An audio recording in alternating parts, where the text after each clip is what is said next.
We're here today at Eno Presbyterian Church for the 2019 Quilt Show, and I'm going to take you on a quick tour before the crowd gets here. We'll start with this transportation quilt, which is by Barbara Phillips, and you can see all the different modes of transportation she has on her quilt, and it's very cleverly put together and fun to look at, with the Model T and the steam train, a helicopter, covered wagon, tractors, submarines, air balloons, really cute quilt for a child or a baby. I'm going to switch over here to this fall theme by Jackie Harrelson Wade called Fall Frolic. I can't really get far enough away from it, but you can see how she's focused on these fall colors and the leaf pattern that she's used. She repeats the colors, the same colors kind of randomly, and then she also turns the square so that the stem is turned in different directions, which gives it a nice flow. We're going to step into this room and see, there's Shirley. We're going to see the quilt that is going to be raffled off today, and if you're interested, get over here and get yourself some tickets. This is the... Well, actually, we're not raffling this off today. Excuse me. This will be the fall fundraiser quilt for the Methodist women. Excuse me for that. And it's I'm going to zoom in on it. It's a 9-patch with a floret square in between, and that has a nice effect. And the Cedar Grove quilters quilted that for the Methodist women. I'm turning here, and you can see this baby quilt that Rachel Ray did, which is a 4-patch. And then on around is a string quilt by Ginger Bayless, and I put a tag on that I called it Rainbow Quilt because it has such a varied palette of colors. And it's your string technique, which many of us like to do. It goes together fast, and it makes for a interesting random combination of colors and shapes. And I think you can see that in the quilt. I'm going to twist around, and this is a Christmas quilt called Shoe Fly that Shirley Scarlett did. And from a distance, you're not really overwhelmed with the idea of Christmas. But as you go in, you can see that these shoe fly squares all have Christmas themes in the fabric. And I'll scan over to show you a few. There's a Santa, and there's one square up here with the Grinch. It's very varied in color and has a happy tone to it. I'm going to swing around here, and Betty Borland brought some things that she made that's also in our Christmas corner. And I'll come in close. It's dark in here, so you can't see as good. Isn't that pretty, the way she put that thing together? And then, of course, Barbara Pope did the background quilt with the plaids. And I forget what you call this technique, but it's sort of quilt as you go. And then you use the ragged edges of the squares. It makes a fine sort of rustic, wintry spread of a quilt. And this is an old corner that has one of our friendship quilts from a previous year. All right, I'm turning around, going out. Here's two of our members, Marianne Kimbrough. So do you remember any of them, or do you see them and you think, we didn't do that one, did we? Here's our raffle quilt. I mistakenly called the other one, but this one is called 1930s potholder, and it's a variation on the log cabin. You can see the inner square is like an hourglass, and then the log cabin stripping around the edges. I love the color scheme of this. This yellow and blue dominates, and the border with the stripes going on the border. So we're raffling this one off today. And if you're interested, just come on over here to Cedar Grove, to the Eno Presbyterian, and church and buy yourself a ticket. I'm going to flip around here and walk out here from a distance. And this is a lighthouse quilt that Barbara Pope did, and she used the string technique also on her borders. And she focused on blues and greens, aqua, maritime colors.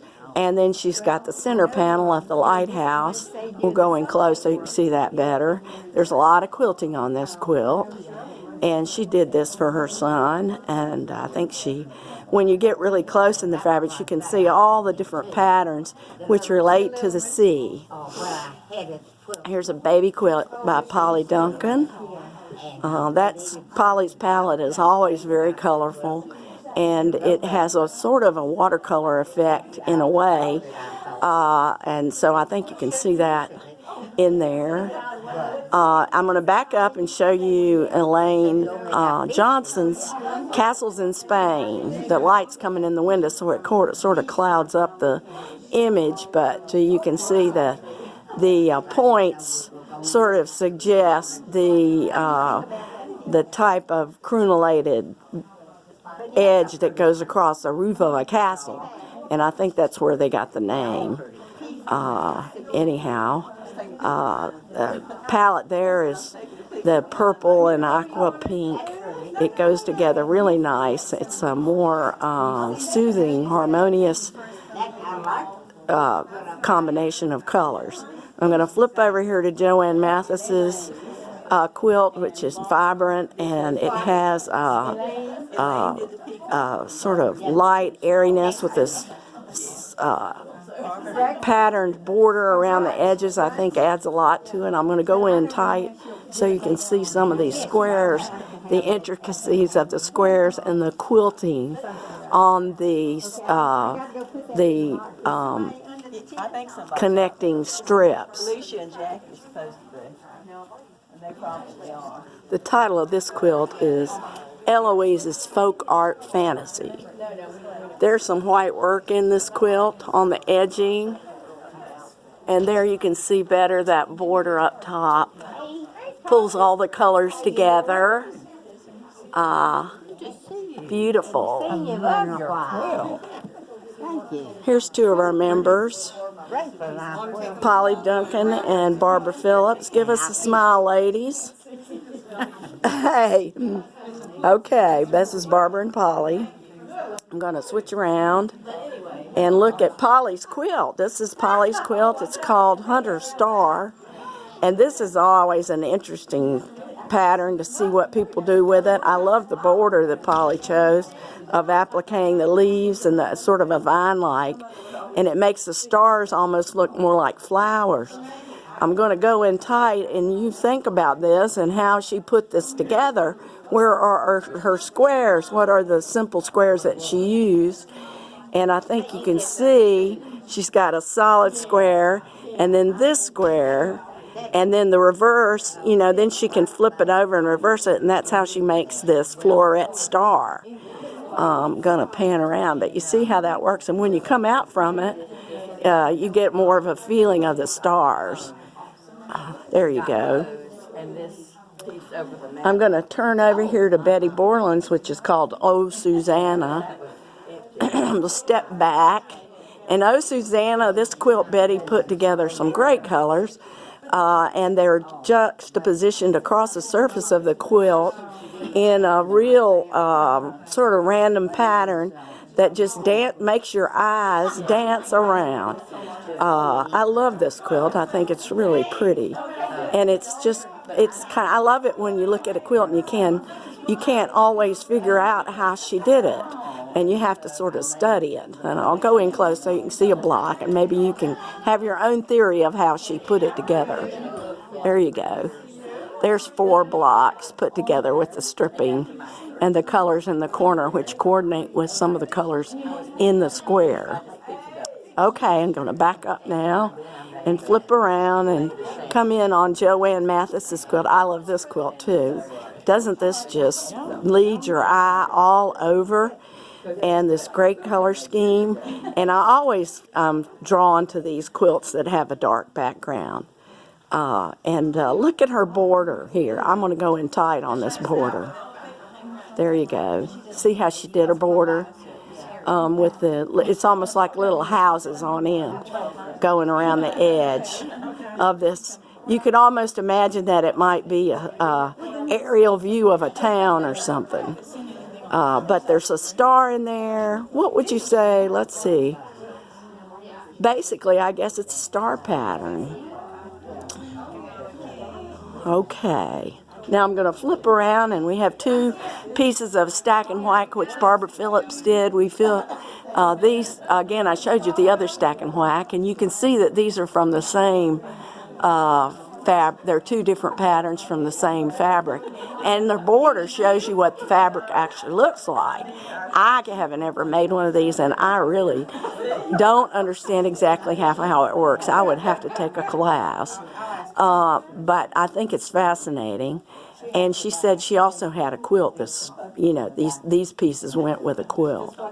I'm going to go sideways and show you Elaine's peacock quilt. There's Sarah and Joanne. And back, here we go. She had this beautiful panel of a peacock, and then she put these elaborate borders around it. And I'll go in close so you can see the quilt work on the peacock panel. Here you go. So we did a lot of quilting on this, showed off these peacock feathers. There you go. And some quilting in the background.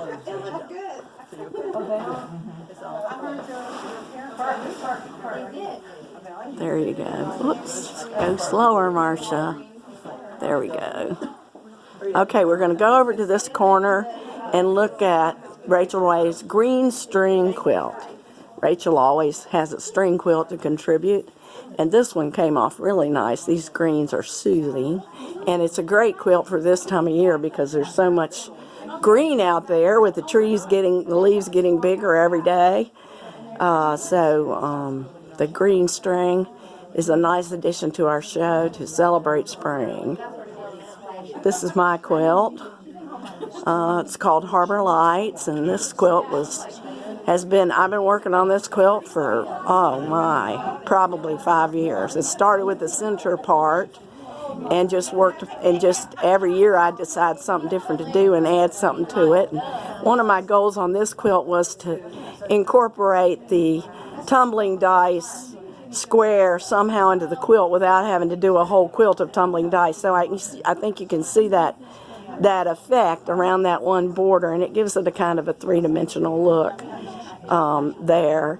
And it worked. I wasn't sure, but I had to line everything up, of course, from side to side so it would work. And that was one of my tricks on this quilt. And then all the other borders. I could hardly face that checkerboard border. It took me a long time to get that going. But it wasn't hard. It was just I was dreading doing it. That's what happens with projects sometimes. And you put them on the shelf, and you might do a whole nother project in between. I'm coming around to this vintage quilt that Nancy Oliver finished, and it's stars. And this was a quilt that her grandmother, Nanny Oakley Dabbs, pieced, and they inherited in her things. And I think you can see the vintage quality of this, probably going back to the 30s. I'm going to zoom in so you can see these fabrics. I love a vintage quilt. I think it's so much fun to quilt on them, and because they just look so different after you finish. Here's a close-up of a couple squares, and you can see we did some quarter inching on this to make the stars pop out. And here's the I'll focus on this. This tells you a little bit about the quilt. Nancy calls it finally finished. And she's got she says, "Rest in pieces, Grandma," at the end. Anyhow, I love this quilt. So many different colors. Probably came out of shirts or dresses, whatever. Here's some really, you can see how old this fabric looks. We don't see patterns like that anymore unless they're in a reproduction. There you go. It's interesting with all the black and gray against the red and orange.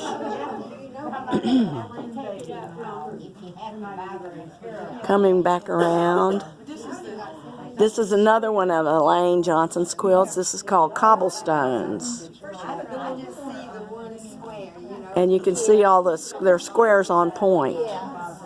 And it's almost like you'll see a square and a square and a square, like, you know, that medallion in the center with the 4 squares, and then the squares outside of it.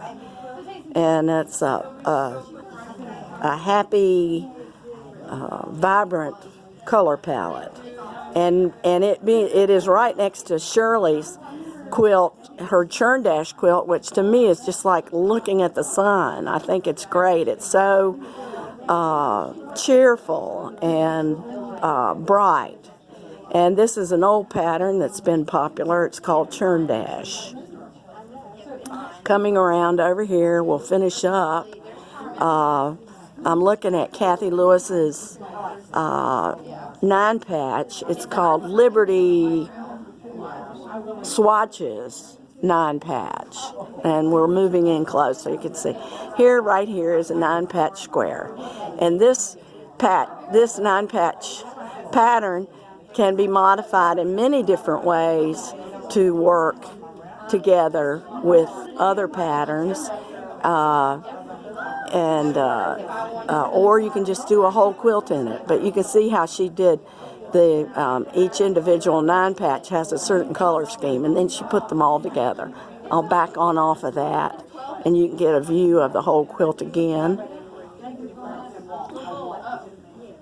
Here we go. Martha Ann Wright did our decorating with all the flowers. She does it every year. You know, her mother for years was our head quilter and took charge of everything for us, and we miss her. She's been gone for a few years, but Martha Ann comes in and does a beautiful job with the flowers for us. I'm backing up. This is Ruth Richardson's quilt, and I'm going to go up close again on one of these big squares, and we'll be able to see the title. There we go. The title of this is Purple Finale. I think Ruth is partial to purple. But I think she said to me one day this year that she wasn't going to do purple for a while. But this is lovely, and you know, purples and pinks are so nice together, and with this aqua kind of as a alternate against the warmness of the purples, cools things down. But you can see it's sort of a variation on the rail fence with this square added in. Gives it a little more. It's a little more interesting than just a split rail. I'm going to go in close up here. You can see what a square looks like. How she would have to do it. She'd probably have to put that little triangle in each of those 4 squares to get that effect. All right, flipping on around here, we'll go over to this corner. And there's one of our members, Janet Parham, and she's looking at Jackie Harrelson Wade's tractor quilt. I love the border on Jackie's quilt. It's sort of like put together like a crazy quilt in a way, and it makes for a nice border. She's got 2 borders actually, and then she's got her tractors positioned alternately. I'll go in close. It's very cute for a child, and then she's got barns in between. That's a nice effect for a youthful quilt, especially a kid who grows up on a farm, I think. I'm going to flip me around here. Now here's a stack and whack. We saw some smaller stack and whack pieces. This is a stack and whack throw, and I can't really explain to you. It's a cutting technique, and a lot of people take classes in it. And what they do is they use one fabric, and if you look at her border, you can see what the fabric looks like. And then they cut out different sections of it and repeat it through layers of cutting the same thing out. And then they make these round spiral kind of florets. And I'm going to go in close so you can see one of these or a couple of these and how they fit together. And each one looks so different. You can't imagine that they would come from the same fabric, but they do. All right, there we go. It's a very interesting technique, and I couldn't figure this out on my own. I would have to take a class. There you go. All right, I'm going to back off now and show you Ginger Bayless's quilt. It's called Grandma's 5-Patch. And, or Grandma's, wait a minute, Grandma's 5-Patch. Yep. I did. I liked it.